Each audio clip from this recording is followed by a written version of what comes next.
Saudara-saudara kaum muslimin rahimakumullah. Sementara itu pada sisi lain, yang miskin ingin cepat menjadi kaya, maka ia terjebak dalam prinsip tujuan menghalalkan cara apapun saja dilaksanakan asal dia bisa segera menjadi kaya. Maka salah satu jalan yang banyak dilaksanakan orang untuk mencapai kekayaan tanpa harus peras keringat dan banting tulang seperti umumnya orang adalah melalui satu jenis permainan yang umumnya kita kenal dengan nama judi. Ada dua bentuk dan pola daripada judi. Walaupun seiring dengan kemajuan ilmu pengetahuan dan teknologi canggih, peradaban manusia semakin tinggi, maka jenis macam judi yang dimainkan oleh manusia ikut-ikut menjadi canggih. Tetapi pada umumnya ada dua jenis macam judi itu.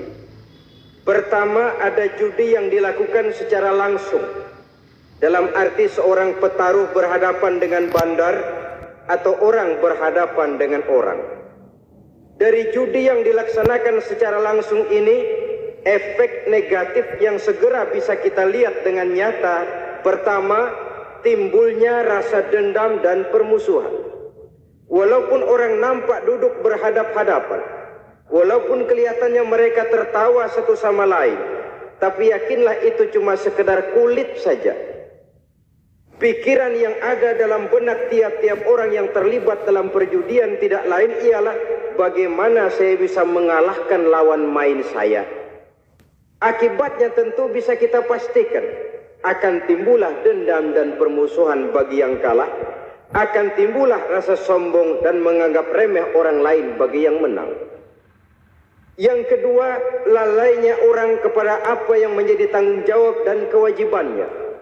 Orang bisa lupa kepada anak dan istri.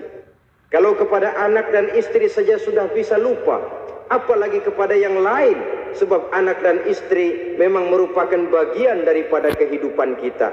Konon lagi saudara, konon lagi keluarga yang lain, anak istri saja bisa terlupakan oleh penyakit dan permainan yang bernama judi ini. Yang ketiga, hilangnya rasa sayang kepada harta. Harta yang didapatnya dengan peras keringat dan banting tulang. Mungkin pergi pagi dan pulang sore. Setibanya dia di meja judi, apalagi uang tadi sudah bertukar dengan dalam bentuk koin, maka rasa sayang kepada harta itu tidak akan pernah ada lagi. Tetapi saudara-saudara, bagaimanapun juga, judi dalam artian langsung semacam ini hanya melibatkan orang-orang tertentu. Artinya selektif. Ada judi yang lebih berbahaya daripada jenis ini, perjudian massal. Taruhlah roulette dan kasino itu judi. Tetapi judi jenis roulette dan kasino ini bahayanya hanya untuk orang-orang tertentu yang memang sudah mapan, kelompok elit. Masa iya bocah angon di kampung main roulette?